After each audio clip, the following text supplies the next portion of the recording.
Good evening, visitors. Welcome to the Australian War Memorial's last post ceremony. My name is Craig Burrell, and joining us today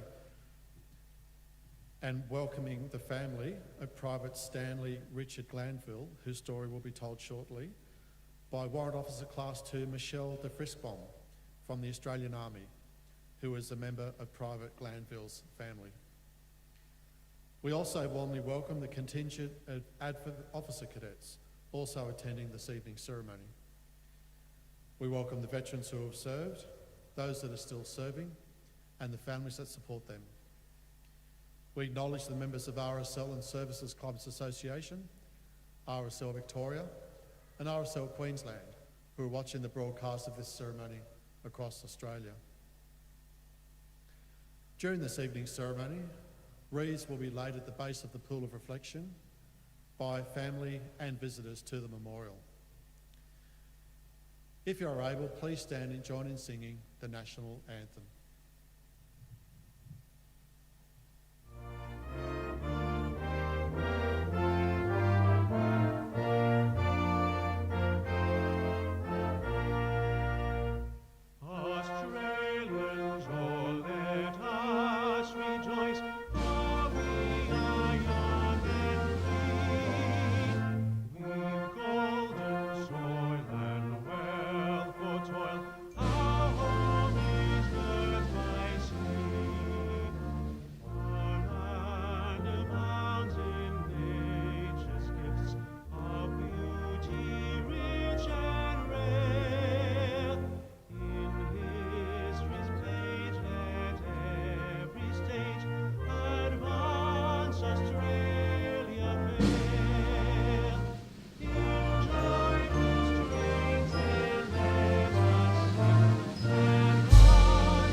The Australian War Memorial was the vision of Charles Bean, Australia's First World War official historian.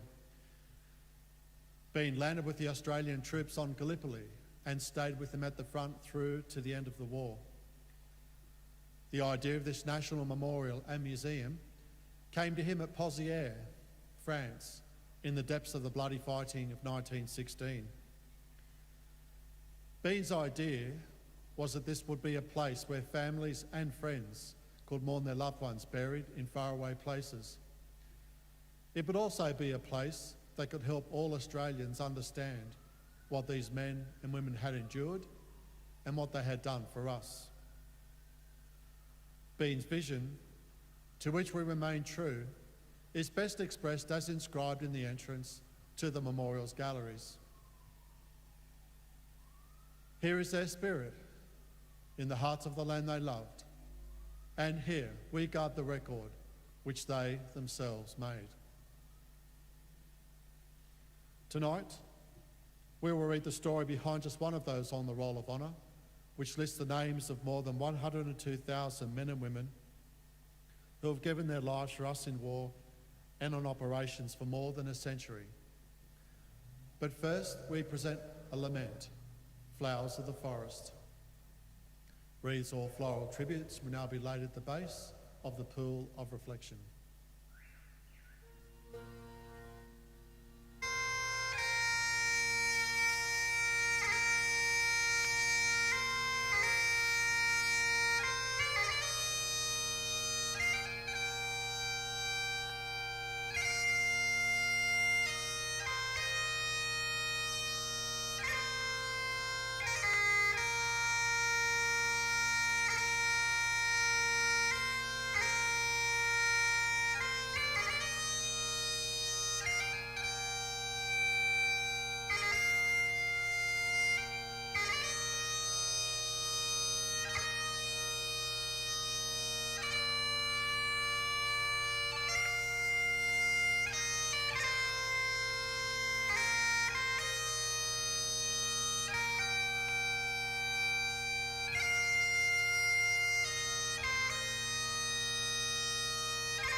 Today we remember and pay tribute to Private Stanley Richard Glanville.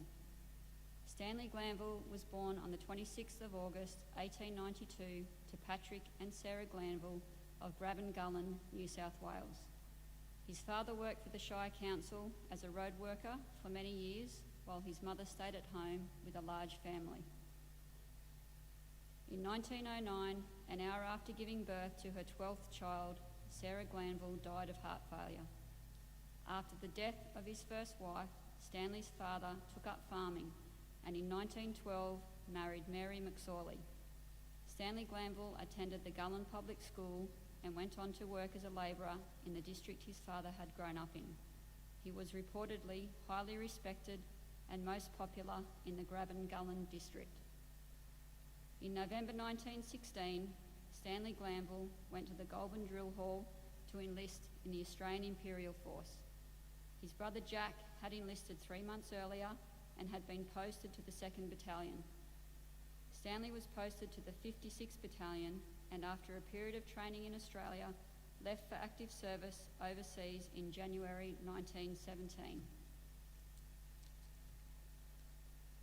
He first went to England where he continued training on Salisbury Plain before joining his battalion on the battlefields of the Western Front in August 1917. After his arrival in Belgium, Private Glanville became involved in training exercises in the heavy rain.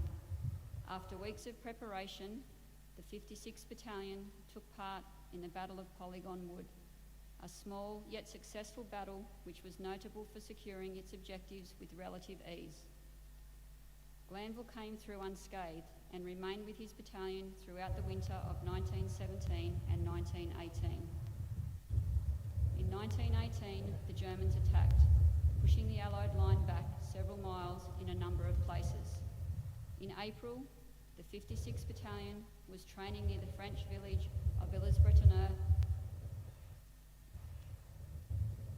and had worked hard to construct defensive positions in the area. In the early hours of the 24th of April, the men of the 56th Battalion were called to stand to, with reports that the enemy was expected to attack. Shortly afterwards, the men came under attack from artillery, including gas shells. Despite meeting part of the initial German attack on Villers-Bretonneux, the 56th Battalion played a secondary role in the defence of the village and continued to man defensive positions in the area over the following weeks. The German offensive was stopped at Villers-Bretonneux and at other places along the line, and gradually the sense of emergency lessened. On the 20th of May 1918, the 56th Battalion had been in reserve near the village of Hamel for several days. The war diary notes that it was another beautiful day and organised parties of men were sent to swim in the canal. The men enjoyed this very much and they appear to be in excellent fettle. Despite this apparent relaxed peacefulness, the 56th Battalion was in a dangerous place, with active artillery and small raids going on in the area, and by the evening, the battalion had advanced to man the front line again. At some point on this relatively ordinary day, Private Stanley Glanville was killed. No record remains of the manner of his death, although it is likely he was the one man recorded killed by shell fire after the battalion reached the front line. His body was recovered, and today he lies in the Aubigny British Cemetery. Stanley Glanville was 26 years old. His name is listed on the Roll of Honour on my right, amongst almost 62,000 Australians who died whilst serving in the First World War. His photograph is displayed today beside the pool of reflection. This is but one of the many stories of service and sacrifice told here at the Australian War Memorial. We now remember Private Stanley Richard Glanville, who gave his life for us, for our freedoms, and in the hope of a better world.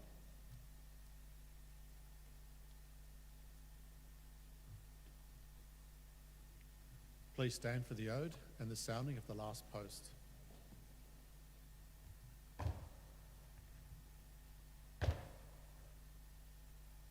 They shall grow not old, as we that are left grow old.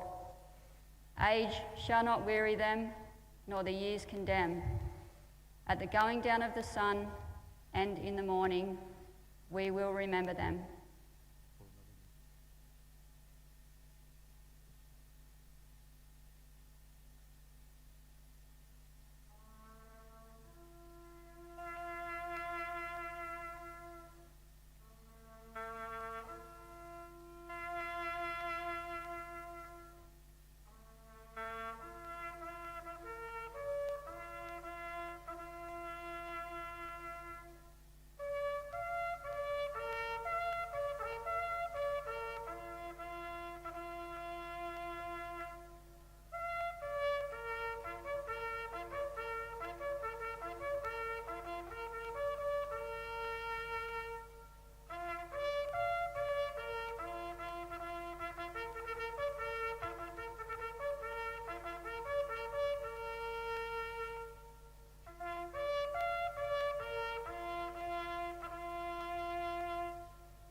Lest we forget.